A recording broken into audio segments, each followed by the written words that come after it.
নমস্কাৰ, মোৰ পুনৰ এটি নতুন ভিডিঅ'লৈ আপোনালোকক স্বাগতম জনাইছোঁ। আজি মোৰ লগত আছে পলাশ দাদা।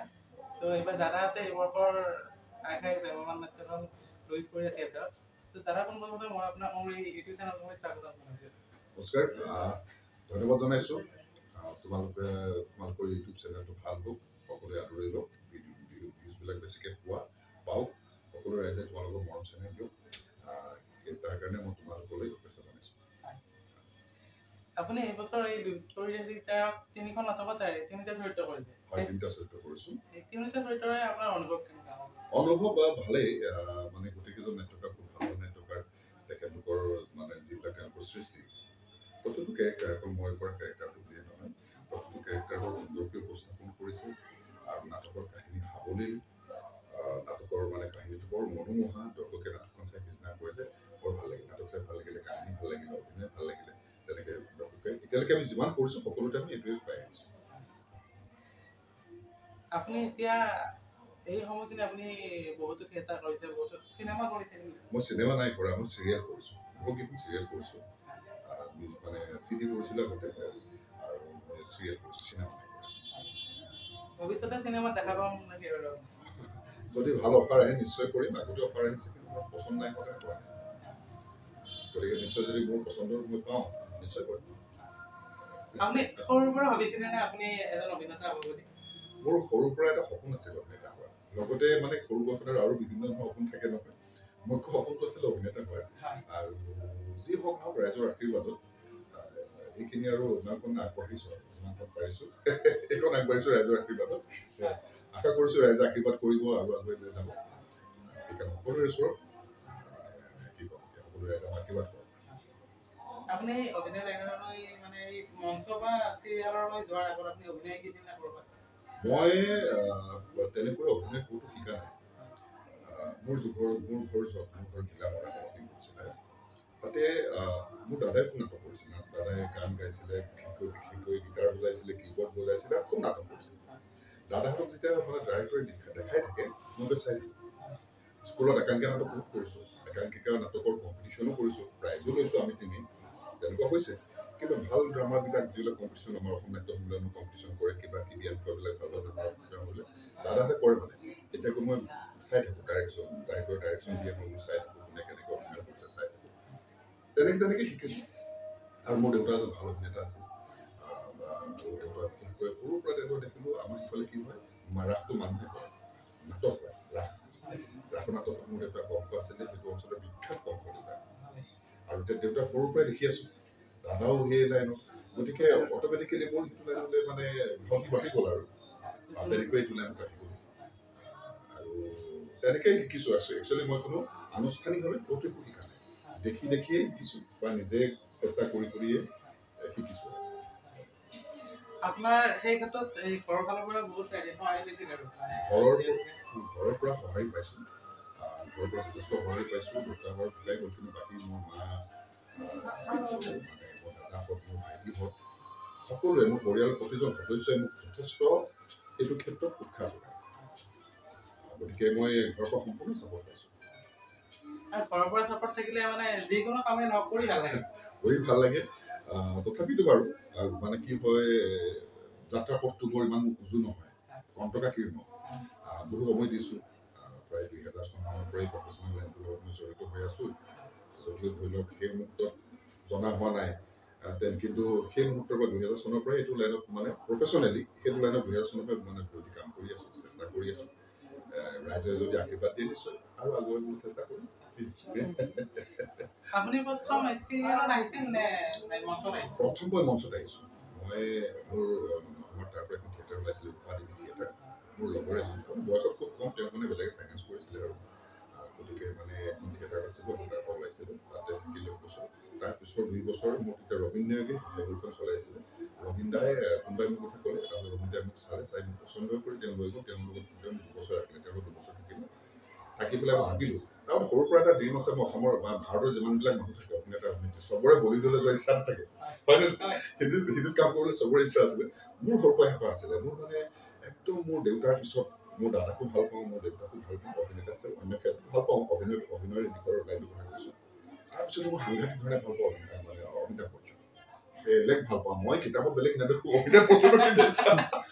সৰুৰ পৰা কিতাপ নপঢ়ো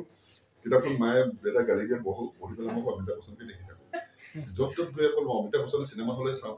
মিথুন চক্ৰৱৰ্তী চিনেমা চাওঁ সেই সময়ত যিসকল আছিল চবৰে চাইছো আৰু ভাল মোৰ প্ৰিয় অভিনেতা বহুকেইজন আছে কিন্তু আটাইতকৈ প্ৰিয় অমিতাভ বচ্চন গতিকে মোৰ এটা হেঁপাহ আছিলে যে মই বলিউড যাম তেতিয়া থিয়েটাৰবিলাকত থাকিলে নতুন ল'ৰা আছো বিভিন্ন সুবিধা থাকে তেতিয়া ভাবিলো যে নাই মই বলিউড যাব লাগিব মোৰ পৰা এটা মোৰ ড্ৰিম আছে সেইকাৰণে মই তেতিয়া থিয়েটাৰ বাদ দি পেলাই বলিউডলৈ যাবলৈ মই ট্ৰাই কৰিলোঁ পইচা অলপ লাগে মই মানে কি হয় মোৰ ডিজাইনটো এনেকুৱা যে মই ডাইৰেক্টৰ লগতে মানে কৰি মেলি এনেকৈ থাকিবলৈ মই অসুবিধা পাওঁ গতিকে মই ভাবিছোঁ মই পইচা গোটাই তাতো মানে এটা ৰুম ভাড়া লাগিব তাত পইচা বেছি হ'ব খৰচা লাগিব আৰু পটকেতো কাম নাপায় সেই পইচা অলপ গোটাই থাকোঁতে মানে মোৰ ৩-৪ বছৰ পাৰ তাৰপিছত ভাবিলোঁ নাই গুৱাহাটীলৈকে যাম তেতিয়া চিডি মানে শেষৰ পৰ্যায়ত চলি আছে তাৰপৰা আহি পেলাই কচুৱা চিডিখন কৰিলোঁ ২০০০ চনত তাৰপাছত গুৱাহাটীত মোৰ লাইনটো লাগে তাৰপিছত গুৱাহাটীত আৰু দূৰদৰ্শনৰ কাম বহুত বেছি কৰিছোঁ কিন্তু দূৰদৰ্শন মানুহে এটা নাচায় কাৰণে গম নাপায় দূৰদৰ্শনৰ কাম বহুত কৰিলোঁ আৰু তেনেকৈ কৰি পিছত আৰু ৰং চেনেলো কৰিলোঁ দুখনমান মানুহে মনত ৰখা মহাৰথী বৰ্ণ সপোনৰ চুতীয়া ৰঙত মোৰ বেপাৰী আছে ওপৰত তেওঁ আছিলে প্ৰাৰ্থনা আছিলে ময়ো আছিলোঁ মোক এটা ভূমিকা তেনে অসমৰ ভাল বহুত অভিনেতা আছে তাত আছিলে কি কৰিলোঁ এনেকৈ বহুত কেইখন চিৰিয়েল তাৰপিছত তেনেকৈ কৰি পিছত আৰু ৰাজমুকুট থিয়েটাৰত আহিলোঁ 18-19 তাৰপিছত আৰু আমাৰ অসমীয়া মানুহৰ এটা দুখ থাকে নহয় চৰকাৰী চাকৰি চবেই কৰে না তাৰপিছতে যদিও মানে কৰি আছোঁ ঘৰ মানে ছাপোৰ্ট দিছে যদিও আকৌ ঘৰৰ কিছুমানে ক'লে যে নাই চাকৰি এটা কৰিব চাকৰি সোমাই পেলাই অলপ দিন মই আঁতৰি আছিলোঁ যদি পৰি যায় মানে মোৰ তাৰপিছত এতিয়া আকৌ আহিছোঁ তেনেকৈ আৰু যিটো বস্তু মানে ইতিহাস থাকে সেইটো বস্তু নহ'লে মানে বেলেগতো মানে ইতিহাসটো নাহে তাৰমানে মই এতিয়া যিমান দেখিলোঁ তাৰমানে মই বেলেগ কামত থাকিলোঁ মাজতে বেলেগ মানুহৰ প্ৰৰোচনাত কৰি মই শ্বুটিং বাদ দিও বেলেগ কামত মানে সপোন দেখাই দিয়া তেনে কামত কৰিছিলোঁ কৰি পেলাই দেখিলোঁ কি আকৌ মই এইফালে চাকৰি কথা ক'লোঁ চাকৰিটো সোমাই থাকিলোঁ কিন্তু কি অলপ দিন ঠিকে ভালেই লাগে তাৰপিছত আকৌ পুত্ৰ কামুৰি থাকে তাৰমানে এইটো লাইনৰ আমাৰ কালচাৰেল লাইনৰ মানুহ লাগে তাৰমানে গায়কেই হওক বা যোনে বা মিউজিচিয়ানে হওক বা অভিনেত্ৰীয়ে হওক বা নৃত্যকাৰ মানুহেই হওক যোনে নহওক লাগে আমাৰ এইটো লাইনৰ মানুহ মই অন্য ছেক্টৰৰ কথা ভালকৈ নাজানিম কাৰণ যিহেতু মই ছেক্টৰৰ মানুহ মই যিটো অনুভৱ কৰোঁ যে তেওঁলোকে অলপ দিনহে বেলেগ কামত ভাল লাগি থাকে মনটো বেলেগ কামত তাৰ অলপ দিন পাৰ হোৱাৰ পিছত আকৌ মনটোৱে মানে থাকে আকৌ গুচি আহে মই তেনেকৈ এতিয়া মই দুইটা চাকৰি মোৰ হ'ব লগা চাকৰি মই এৰিছোঁ মই জানো যে মই এতিয়া যদি গুচি যাম মোৰ নহ'ব আৰু সেইটোৱে হৈছে ৰাজনীতিত যোৱাৰ কাৰণে মই মানে একদম হ'ব লগা চাকৰি বেলেগক দি দিলে মানে মোৰ ইমান মই গৈ আছিলোঁ আৰু মানে হ'ব আৰু তাৰপিছত ঘৰত সেইকাৰণে পঠাই দিছিলে হ'ব যেতিয়া তই ইয়াত গুৱাহাটী বাদ দে গুৱাহাটী বাদ দি তাৰ দিন আছিলে আকৌ ৰাজনীতিৰ পৰা খবৰ আহিলে গুচি আহিলোঁ মই জানো আহিলে গণ্ডগোল লাগিব সেই গণ্ডগোলেই লাগিলে তেনেকুৱা আমাৰ মানে এই লাইনৰ মানুহবিলাকৰ কথাবিলাক আপুনি আগলৈ যদি চাকৰি সুযোগ পায় তেনেকুৱা চাকৰি যাবনে নাই নাই মই যদি অভিনয় ভালকৈ সুযোগ পাওঁ এতিয়া মোৰ মানে কথাবিলাক চিগা ভগা হৈ আছে এই আহিলোঁ এই গ'লোঁ ঘৰৰ প্ৰেছাৰ কৰি পেলাই যদি মই অভিনয় ভাল ধৰণে সুযোগটো নকৰি থাকোঁ তেতিয়াহ'লে মই নিশ্চয় অভিনয় কৰোঁ কাৰণ মই সেইটোৱে আৰু বেলেগটো সেইটোতে যিটো শান্তি মই বেলেগত নাপাওঁ নিজে মই প্ৰেক্টিকেলি নিজে কৰি আছোঁৱেই নহয় বেলেগ কাম কৰিছোঁ কৰি পেলাই অলপ দিন ভালেই লাগে তাৰ পিছৰ পৰা আকৌ কাম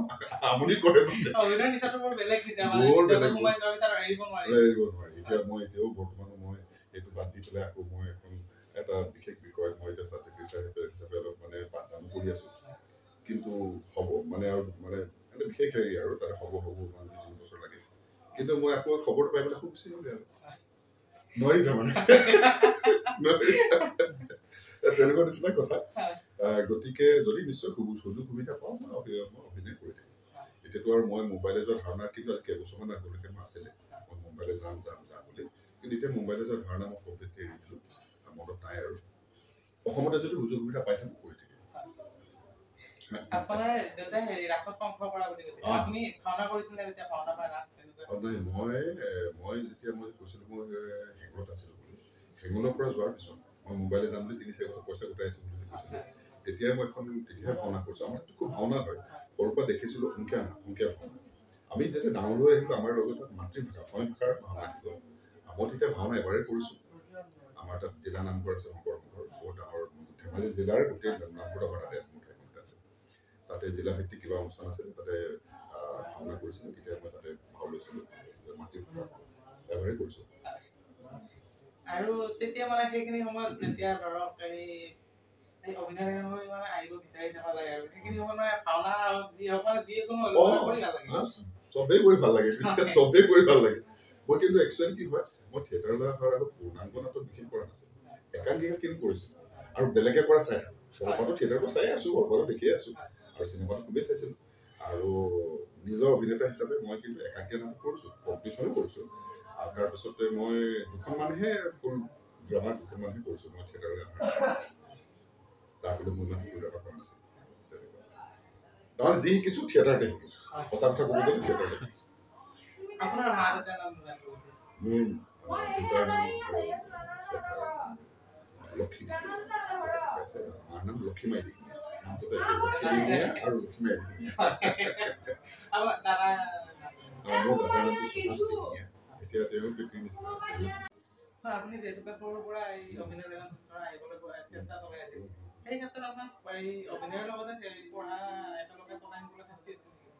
তাৰমানে কি হয় মই অকণমান সামাজিক প্ৰাণী টাইপ মই অভিনয়টোৰ প্ৰতিটো মোৰ পৰা ধাউতিটো আছিলেই বা একাংকিকা নাটক মাজে মাজে কৰি থাকোঁ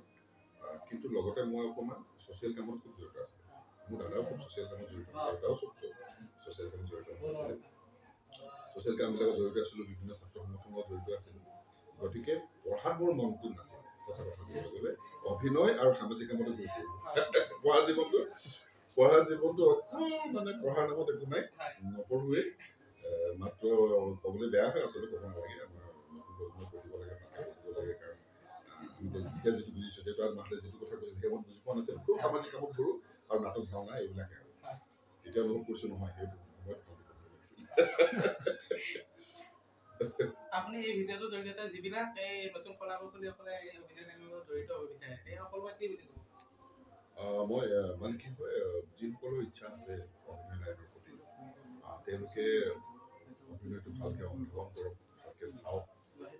যদি পাৰে ক'ৰবাত শিকক এনেকুৱা নহয় যে অভিনয়টো শিকিব নালাগে আৰু শিকিলে যে অভিনয়টো পাৰিব সেইটোও নহয় শিকিলে যে পাৰিব সেইটোও নহয় আৰু নিশিকিলে যে নোৱাৰিব সেইটোও নহয় কিন্তু যদি শিকে কোনোবা স্কুলত বা কোনোবা জনা মানুহৰ যদি কিছুমান শিকে নহয় টেকনিকেলি তেওঁলোক চাওঁ টেকনিকেলি কিছুমান কথা থাকে ডাইলগটো দীঘলীয়া ডাইলগ ক'ব লাগে উশাহটো ক'ৰবাত ছুটি হৈ যায় ক'বলৈ দিগদাৰ গণ্ডগোল হয় এই বহুত ক্ষেত্ৰত যদি ট্ৰেইনিং লয় বহুতখিনি সুবিধা হয় গতিকে মই ভাবোঁ নতুন প্ৰজন্মৰ যাৰ যাৰ আগ্ৰহ আছে তেওঁলোকে পৰাপক্ষত কোনোবা যদি স্কুল আছে ওচৰতে শিকক যদি স্কুল নাই কিবা জনা শুনা মানুহৰ পৰা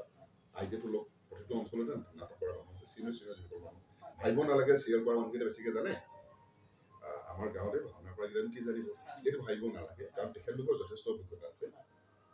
তেওঁলোকে মানে সৰুৰ পৰা তেওঁলোকেও নাটক কৰি আছে সংলাপ প্ৰক্ষেপণৰ বিষয়ে হয়তো তেওঁলোকৰ সংলাপ প্ৰক্ষেপণৰ ডিজাইনটো বেলেগ হ'ব পাৰে টেকনিকখিনি ক'ত উশাহ ল'ব ক'ত উশাহ এৰিব কিবাকিবি গতিকে সেইখিনি শিকিব পাৰিব নতুন প্ৰজন্মই তেনেকৈ অলপ শিকিবলৈ যত্ন কৰক আৰু অভিনয়টো অনুধাৱনৰ বস্তু অনুধাৱন কৰিব লাগিব চৰিত্ৰটো বিশ্লেষণ কৰিব পাৰিব লাগিব চৰিত্ৰ কি কৈছে সেইমতে যদি আগবাঢ়ি যায় সেই অভিনয় আৰু ভয় কৰিব নালাগে এইটো মই ক্ষেত্ৰত কেনেকৈ মোক কাটিব লগা আছে মোক হাঁহিব লগা আছে সেইবোৰ ভাবিলে কথা একো নাই আৰু য'ত কান্দিব লাগে য'ত হাঁহিব লাগে পঢ়াৰো ঢেৰ ভাগ আছে কথাৰো ঢেৰ ভাগ আছে সেইটো কেৰেক্টাৰে সেইটো মুহূৰ্তত যিধৰণে হাঁহিবলৈ কয় কান্দিবলৈ কয় সেইবোৰ কৰিলে হ'ল আৰু বিশেষ কথা ভাবিবলগীয়া নাই আৰু তেনেকুৱা কথাটো যদি নতুন প্ৰজন্মৰ আমি যিসকল আগ্ৰহী তেওঁলোকক সেইকাৰণে এইখিনি বিষয়ে তেওঁলোকে গুৰুত্ব দি তেওঁলোক আগবাঢ়িলে তেওঁলোক উপকৃত হ'ব আৰু বহুতৰে ক্ষেত্ৰত মানে ঘৰৰ ফালৰ পৰা এটা কথা আহে যে তই অভিনয় কৰি চলিব নোৱাৰিবি বা তই চাকৰি কৰ সেই ক্ষেত্ৰত কি ক'ব সেইটোতো বাৰু অসমতো খুবেই চলি থাকে এই কথাটো 100% শুদ্ধও নহয় আৰু 100% অশুদ্ধও নহয় শুদ্ধ অশুদ্ধৰ মানে মই ভাবোঁ দুইটাৰ সমষ্টি কথা কি হয় কিছুমান কথা আমি যে ভাগ্যৰ কথা কওঁ ভাগ্য আছে নে নাজানো কিন্তু হয় কি হয় এনেকুৱা কথা নহয় যে অভিনয় কৰি খাব নোৱাৰে অভিনয় কৰি অসমৰ ৰাজ অট্টালিকা বনাইছে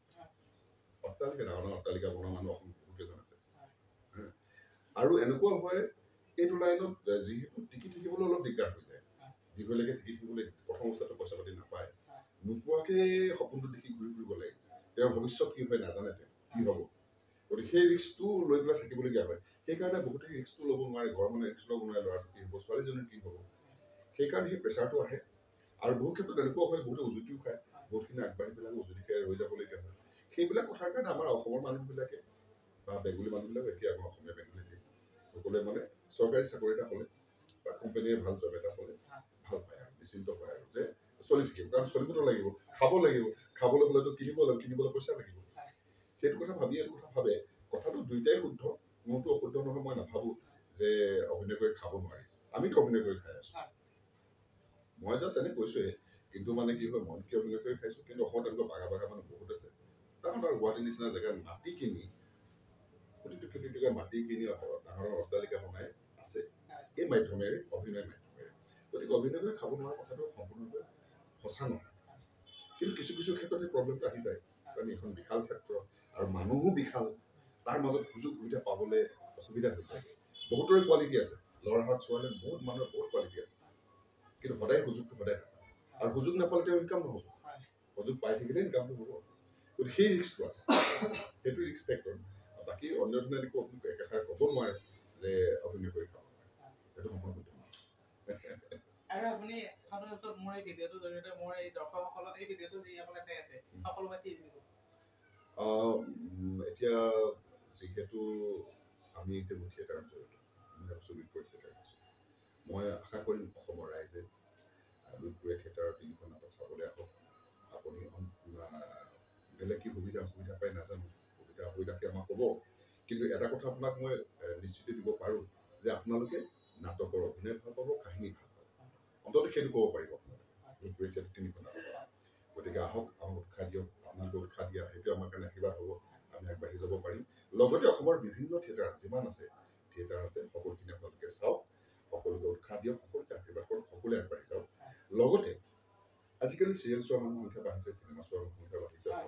আমি আমাৰ নিজৰ উদ্যোগটো চিনেমা হওক চিৰিয়েল হওক এই উদ্যোগ বা উদ্যোগ সকলোকে আমি উৎসাহ যোগাই আগবঢ়াব লাগে এইটো সকলোৰে ওচৰত মোৰ অনুৰোধ আৰু শেষত আপোনাৰ এই বৰ্ষৰ 3খন নাটকৰ ভিতৰত যিকোনো এটা ডায়লগ শুনিব বিচাৰিম সেই মুহূৰ্তত ডায়লগটো মনত পেলাবলৈ তেনেকুৱা এনে এটা ডায়লগ ঘপকে অহা আজি নাটকখনৰ আৰম্ভণি ডায়লগ আগৰ হ'লেও কথা নাই বাৰু পুৰণা এতিয়া এই মুহূৰ্তত মনলৈ অহা নাই বাৰু এনে জাষ্ট এনেই কৈছো আৰু দেই নাটকত কোৱাৰ দৰে নকওঁ এনেকৈ ক'বলৈ বেয়া লাগে নহয় পিহি পেলাম মা কচম গোটেই দুনিয়াখনকে পিহি পেলাম কি বুলি ভাবিছে সিহঁতে মোক চিনি পোৱা নাই ৰাজ হয় মই ৰাজ খুব সুন্দৰ ডাইলগ আপোনালোকে ডাইলগ শুনি নাটকখন কেনেকুৱা হ'ব কাহিনীটো আপোনালোকে অনুভৱ কৰিব পাৰিছে চাগে তো আপোনালোকে এই লুইতপুৰীয়া থিয়েটাৰখনে 3খন ধুনীয়া একদম সৰ্বাংগ সুন্দৰ নাটক লৈ আহিছে আপোনালোকৰ ওচৰলৈ যাব সকলোৱে এই নাটকখন চাব এই থিয়েটাৰখন চাব 3খন নাটকে আপোনালোকে আঁকোৱালি ল'ব তো তাকে মই আপোনালোকক জনালোঁ তো আজি ভিডিঅ'টোৰ পৰা সামৰণি লাগিছে